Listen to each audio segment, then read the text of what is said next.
भागवत पुराण तृतीय स्कंद तीसरा अध्याय।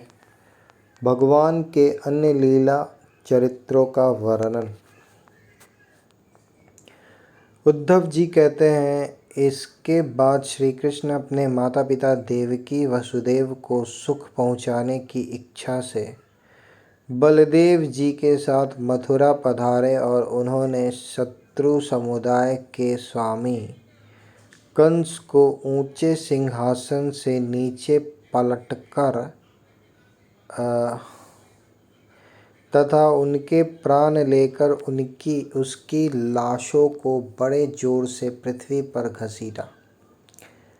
सांदीपानी मुनि के द्वारा एक बार उच्चारण किए हुए सांगोपांग वेद का अध्ययन करके दक्षिणा स्वरूप उनके मरे हुए पुत्र को पंचजन नामक राक्षस के पेट से यमुनापुरी से लाकर दे दिया। भीष्मक नंदिनी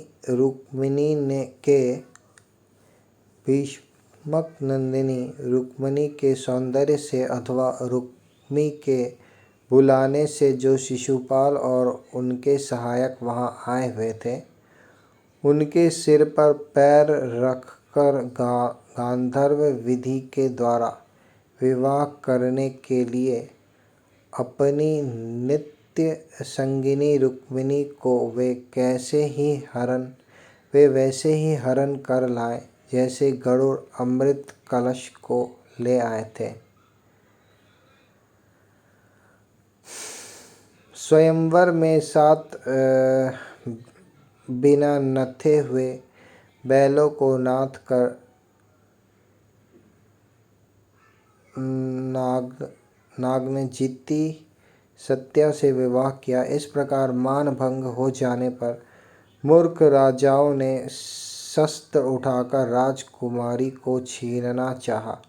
तब भगवान श्री कृष्ण ने स्वयं बिना घायल हुए अपने शास्त्रों से उसे मार डाला। भगवान विषयी पुरुषों की सी लीला करते हुए अपनी प्राण प्रिया सत्यभामा को प्रसन्न करने की इच्छा से उनके लिए स्वर्ग से कल्प वृक्ष उखाड़ लाए। उस समय इंद्र ने क्रोध से अंधे होकर अपने सैनिकों सहित उन पर आक्रमण कर दिया, क्योंकि वह निश्चय ही अपनी स्त्रियों का क्रीड़ा मृग बना हुआ है।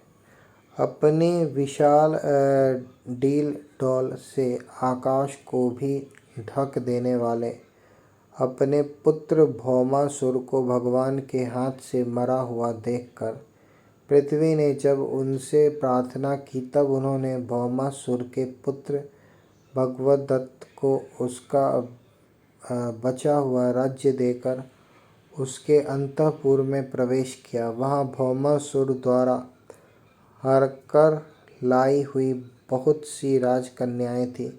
वे दीनबंधु श्री कृष्णचंद्र को देखते ही खड़ी हो गईं और सबने महान हर्ष, लज्जा एवं प्रेमपूर्ण चितवन से तत्काल ही भगवान को पति रूप में वरण कर लिया। तब भगवान ने अपनी निज शक्ति योग माया से उन लीलाओं के अनुरूप उतने ही रूप धारण कर उन सबका अलग अलग महलों में एक ही मुहूर्त में विधिवत पानी ग्रहण किया। अपनी लीला का विस्तार करने के लिए उन्होंने उनमें से प्रत्येक के गर्भ से सभी गुणों में अपने ही समान 10-10 पुत्र उत्पन्न किए।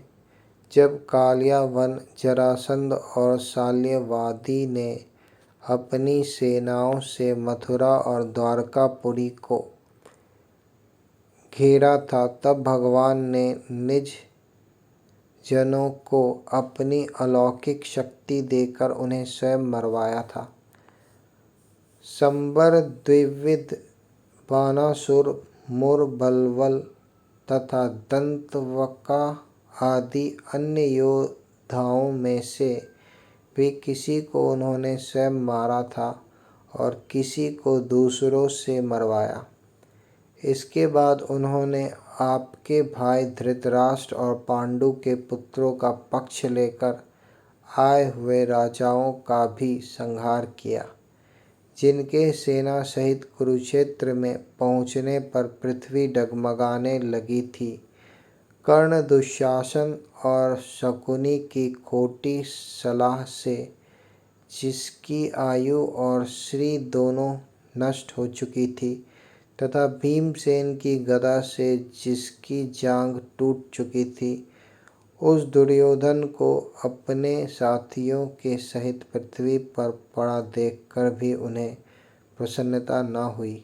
वे सोचने लगे, यदि द्रोण, भीष्म, अर्जुन और भीमसेन के द्वारा इस 18 अक्षौहिणी सेना का विपुल संहार हो भी गया तो इससे पृथ्वी का कितना भार हल्का हुआ। अभी तो मेरे अंशरूप प्रद्युम्न आदि के बल से बढ़े हुए यादवों का दुस्सह दल बना ही हुआ है। जब ये मधुपान से मतवाले हो लाल लाल आंखें करके आपस में लड़ने लगेंगे, तब उससे ही इनका नाश होगा। इसके सिवा और कोई उपाय नहीं है। असल में मेरे संकल्प करने पर ये स्वयं ही अंतर्धान हो जाएंगे। यूँ सोचकर भगवान ने युधिष्ठिर को अपनी पैतृक राजगद्दी पर बैठाया और अपने सभी सगे संबंधियों को सत्पुरुषों का मार्ग दिखाकर आनंदित किया। उत्तरा के उदर में जो अभिमन्यु ने पुरुवंश का बीज स्थापित किया था, वह भी अश्वत्थामा के ब्रह्मास्त्र से नष्ट सा हो चुका था, किंतु भगवान ने उसे बचा लिया। उन्होंने धर्मराज युधिष्ठिर से 3 अश्वमेध यज्ञ करवाए और वे भी श्री कृष्ण के अनुगामी होकर अपने छोटे भाइयों की सहायता से पृथ्वी की रक्षा करते हुए बड़े आनंद से रहने लगे। विश्वात्मा श्री भगवान ने भी द्वारकापुरी में रहकर लोक और वेद की मर्यादा का पालन करते हुए सब प्रकार के भोग भोगे, किंतु सांख्य योग की स्थापना करने के लिए उनमें कभी आसक्त नहीं हुए। मधुर मुस्कान, स्नेहमयी चितवन, सुधामयी वाणी, निर्मल चरित्र तथा समस्त शोभा और सुंदरता के निवास अपने श्री विग्रह से लोक परलोक और विशेषतया यादवों को आनंदित किया तथा रात्रि में अपनी प्रियाओं के साथ क्षणिक अनुराग युक्त होकर समायोचित विहार किया और इस प्रकार उन्हें भी सुख दिया। इस तरह बहुत वर्षों तक विहार करते करते उन्हें गृहस्थ आश्रम संबंधी भोग सामग्रियों से वैराग्य हो गया।